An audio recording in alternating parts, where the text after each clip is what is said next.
Well, let me just speak for myself. The Russians are not our friends. They invaded Crimea.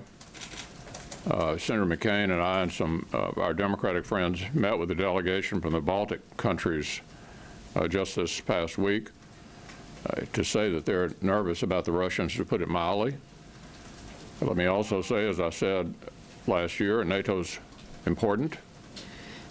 We intend to keep the commitments that are made in the NATO agreement, which I think by any objective standard has probably been one of the most, if not the most successful military alliance in world history.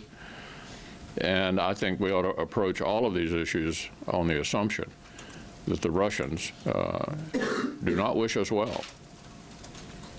Even though there were obviously some pretty big differences in a time of divided government, obviously any foreign breach of our cybersecurity measures is disturbing, and I strongly condemn any such efforts.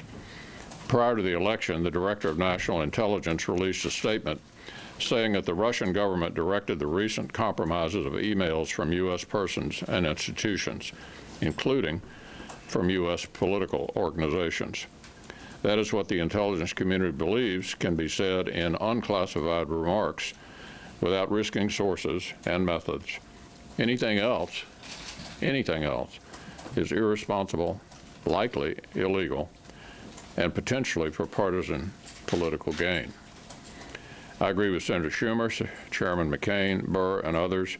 This simply cannot be a partisan issue. Child left behind, the K through 12 education issue. Chairman McCain has announced that he will conduct a review within the Armed Services Committee of the threat that we face from cyber attacks.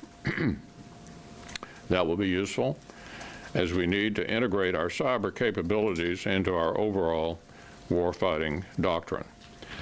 The Obama administration for 8 years attempted to reset relations with Russia and sat back while Russia expanded its sphere of influence, intervened in Crimea, eastern Ukraine, Syria, and attempted to bully the Baltic countries. It defies belief that somehow Republicans in the Senate are reluctant to either review Russian tactics or ignore them. So last, let me say that I have the highest confidence in the intelligence community, and especially the Central Intelligence Agencies. The CIA is filled with selfless patriots, many of whom anonymously risk their lives for the American people.